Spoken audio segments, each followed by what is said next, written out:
Welcome to Making Memoir Magic, the podcast where we unlock the power of your story and guide you through the magical process of turning life experiences into memoirs that inspire and impact.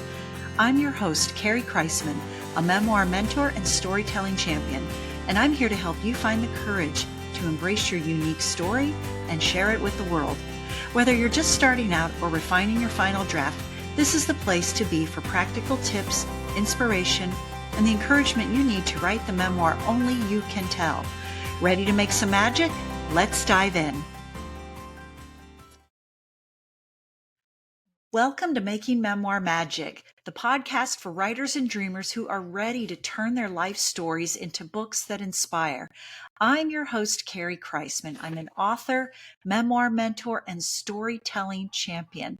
So today, before August slips away, we are going to talk Taylor Swift. Yes, the newly engaged queen of music herself. But don't worry, I am not here to dissect her love life. I'm here to talk about what she does better than almost anyone else alive, and that is telling her story. And I'm going to talk about what you, as a memoirist and aspiring author, can learn from her playbook. So let's get started and get into it. Whether you are a Taylor Swift fan or not, maybe you're a Swiftie. Her message and what we can learn from her can't be understated. I first saw Taylor Swift in concert here in Florida, where I live, in Plant City. It's about an hour from where I live in St. Petersburg. And every year they have the Strawberry Festival. And obviously it is what it says. It celebrates strawberries. Plant City is known as the winter strawberry capital of the world because of Florida's temperate climate. You can grow almost anything year round. So they made a festival out of it, and it's really big. There's a strawberry festival queen.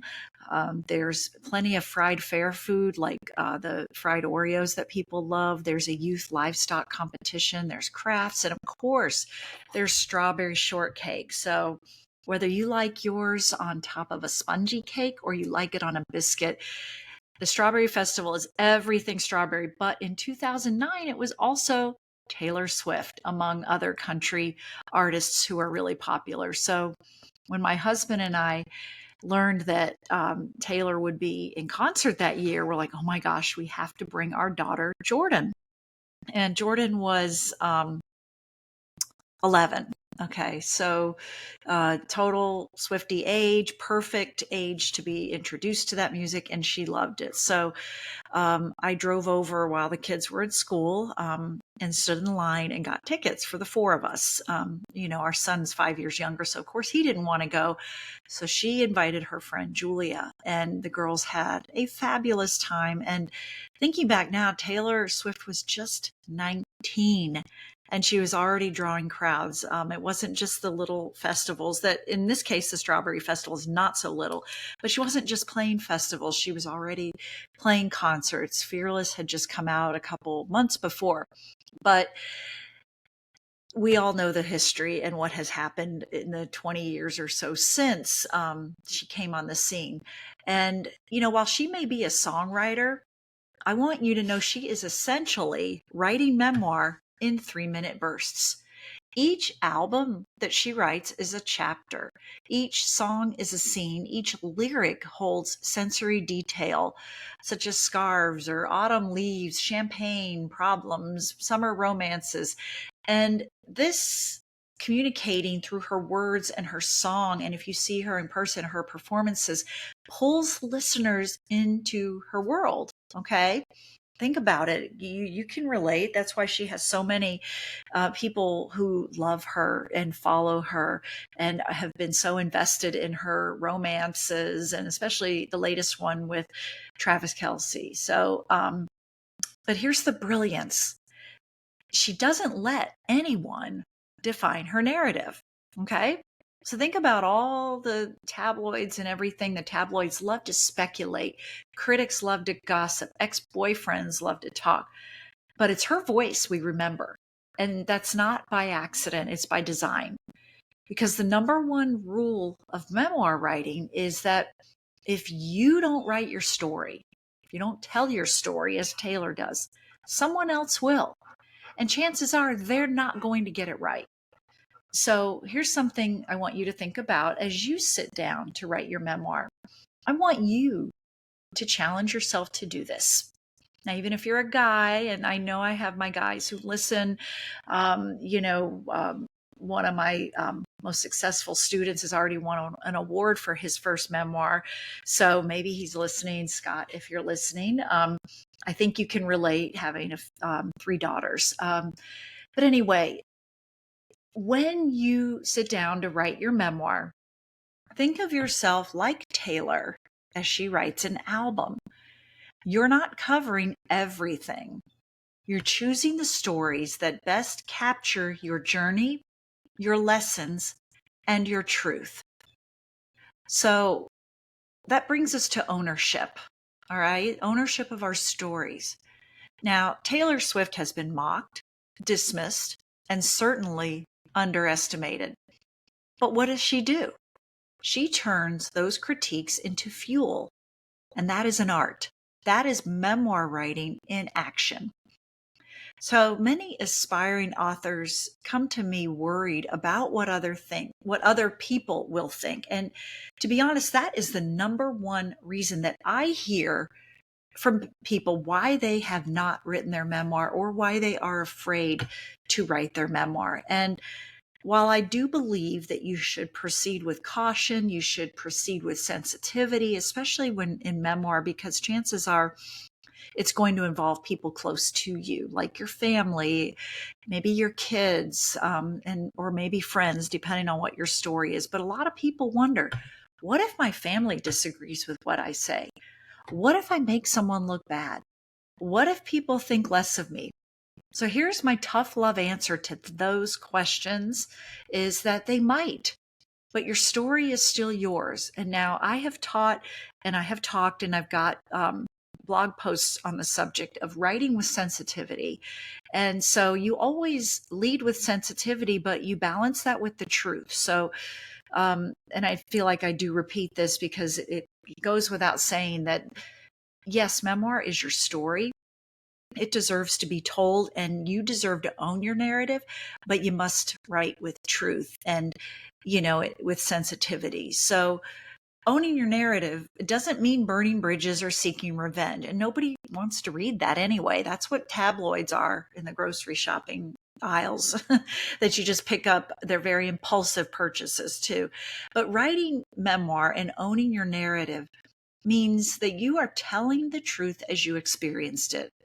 It means refusing to let silence or shame be the final word. So if Taylor can transform heartbreak into a 10-minute ballad that moves millions, you can turn your life's struggles into chapters that will touch readers who need to hear them. So let's look at this other aspect of, when they show a clip of concerts and scenes and footage and such. Why do Taylor's fans cry, scream, and tattoo her lyrics on their arms? Think about that. They do that because she's vulnerable. She names emotions that most of us try to stuff down, such as loneliness, heartbreak, betrayal, self-discovery. She shows us through her words and her songs that it is okay to feel. And by doing so, she connects with millions. And memoir works the same way. Readers don't want a sanitized, glossy highlight reel. They want your messy truth.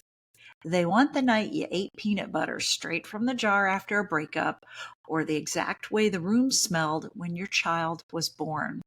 Those specific, vulnerable details are what make your story unforgettable.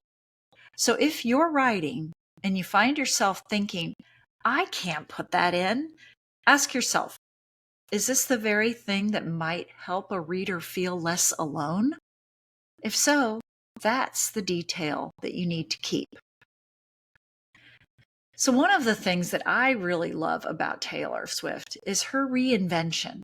She's had her country era, her pop era, her indie folk era, her revenge era, her sparkle and sequins era, and she honors them all.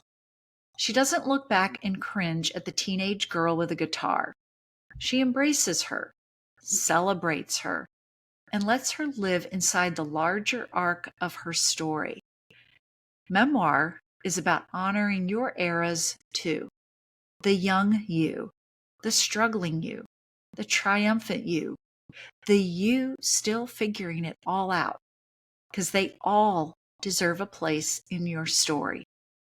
Don't edit out who you used to be just because you've grown past her or him. Show the evolution. That's what makes your memoir not just a story, but a transformation. So, what can Taylor Swift teach us about memoir? She shows us the power of claiming your narrative, connecting through vulnerability, and honoring your journey. All of it. And here's the best part. You don't need a world tour or a stadium full of fans to make your story matter. Someone out there is waiting for your words the way fans wait for Taylor's surprise songs. So, if today's episode sparked something in you, I'd love for you to start your own memoir journey. You can find resources, inspiration, and a community of fellow writers on my website and inside my free Facebook group, Memoir Magic for Aspiring Authors. And in the meantime, thanks for listening. And don't forget, go on my website, see what I have to offer. I have an online course if that's what you are ready for right now. It's self-paced. I give you 4 weeks of coaching. If it's a group of us, there will be a group of us meeting. If it's just you, then you and I will meet one-on-one. But I have other ways that we can work together if this is something that you want to accomplish. I also have a tab on my website for author tools or writing inspirational tools, things that you can download for free or purchase for a low cost. And they have helped other writers just like you. And it could be the difference between staying stagnant with an idea and actually starting something that you can be proud of and that can live forever. Something I always tell my students and anyone who asks is that your story is valuable. It deserves to be told, and you are the best person to tell it. Your readers are waiting, and what are you waiting for? So thank you for listening, and remember that your story does matter. Now go write it. Thank you for joining me on this episode of Making Memoir Magic. I hope today's conversation inspired you to take the next step toward telling your unique story through memoir. Remember, your story matters, and someone out there is waiting to hear it. If you enjoyed today's episode, don't forget to subscribe and leave a review. It helps others find the show. You can also connect with me at my website, carriekreisman.com, on social media, on Instagram at Make Memoir Magic, or join my Facebook group, Making Memoir Magic for Aspiring Writers. You'll get more tips and inspiration on your memoir journey. Until next time, keep writing, keep sharing, and keep making memoir magic.